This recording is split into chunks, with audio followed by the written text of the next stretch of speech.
Ry havana, ho ampitomboana ao aminareo hatrany ny fahasoavan'i Jesoa Kristy tombontsika. Amen. Hiaraka hivavaka isika. Ry tompo rainay any an-danitra ho, tena faly izay misaotra anao satria tratran'izao farany ny herinandro izao. Zava-dehibe aminay izany satria atsapanay ny fitantananao, ny fivimbinanao, ny fiarovanao ary ny fandraisanao an-tanana ny fiainanay hatrany. Misaotra indrindra tompo, dia mamondrafo aminay amin'izay nataonay ka tsy sitrakao, mamondrafo aminay tompo. Ary apetraka manontolo am-pelantananao, indrindra mba ny fitarihan'ny fanahy masina tompo, ny fiainanay tsirairay avy amin'ny anaran'i Jesoa. Amen. Araka ny tonom-bavaka nasandratsika teo ry havana dia mifarana indray ity ny herinandro. Iny tena zava-dehibe satria atsapantsika mandrakariva ny tompo izay mitsofoka eo amin'ny fiainantsika. Ary dia tanteraka tokoa ilay hoe Emmanuel amintsika Andriamanitra dera ho azy ry havana, indrindra ho antsika izay nandray valim-bavaka tamin'ity herinandro ity, ary mbola dera ho azy ihany koa ho an'izay mbola miandry, satria ny tompo dia tsy tara mitsofoka eo amin'ny fiainantsika tsirairay avy. Mahireza ry havana. Amin'izao faran'ny herinandro izao dia ndeha fotiantsika amin'ity tenin'ny Jaona mpanao batisa ity, ny niainantsika teto nandritra an'izay herinandro izay, ny amin'ilay hoe manitry tena ny mpino ry havana. Ao amin'ny filazantsara araka ny Lioka 3:1-4 sy ny 5 vakiana amin'ny anaran'i Jesoa. Izany misy feon'ny miantso mafy any anefitra hoe amboary ny lalan'i Jehovah, ataovy mahitsy ny lalan-kalehany, ny lohasaha rehetra ho totofana ary ny tendrombohitra sy ny havoana rehetra hahetry, ny meloka hahitsy ary ny lalana mikitoatoana ho hamarinina. Araka ny nambarako teo, Lioka 3:1-4 sy ny 5. Ry havako, tsara ho mariantsika ilay hoe amin'ny 5 ilay manao hoe ary ny tendrombohitra sy ny havoana rehetra hahetry.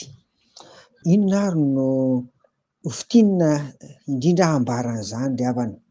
Ireo avo miringiringy rehetra izany dia hita amin'ny maso, dia ireny hita amin'ny mason'ny mpijery rehetra ireny no hahetry avokoa.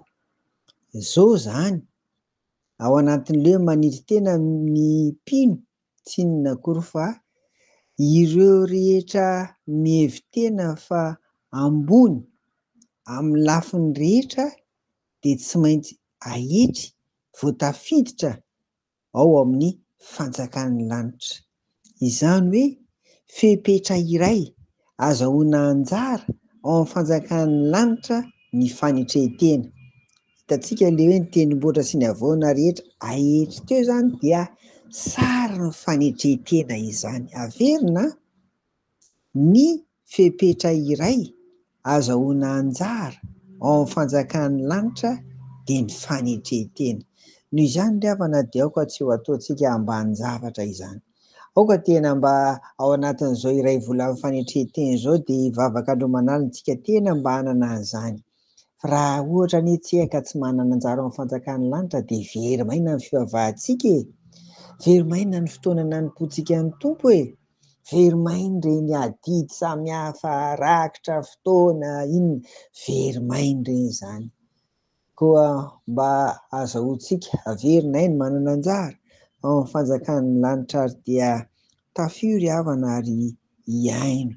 Ataovy anankiray tena lehibe ao amin'ny fiainanao koa ny fiainana ny fanitretena, dia angatahantsika hatrany ny fanahy masina, hampianatra antsika ry havana, hitantana antsika mba azahoantsika tsirairay avy an'izany. Amin'ny anaran'i Jesoa tompo. Amen. Dia ary sika hiaraka hivavaka. Ry tompo rainay any an-danitra ao, misaotra anao fa fepetra iray anisan'ny andohainay ny fanjakan'ny lanitra koa ny fanitretena, te hanana anjarany amin'izany izay. Noho izany tantany hoe vimbino hoe arovy ary ampio izay tompo mba ho tanteraka amin'ny fiainanay ny fanitretena.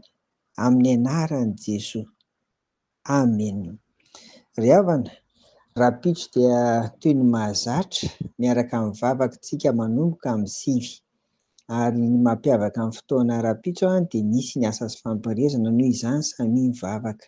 Miomana am-po ampanahany amin'izany isika mba mifanahy masina ny asa ao anatintsika tsirairay avy ry havana, na ho anay manatanteraka amin'ny fotoana na ho an'ny vahoakan'Andriamanitra tonga anatona an'i Jesosy Kristy. Mifanahy masina efa hiasa sahady etỳ anatintsika tsirairay avy, mba hanamasina antsika ka hampitombo finoana sy fanoloran-tena ho antsika ny fotoana rapitso.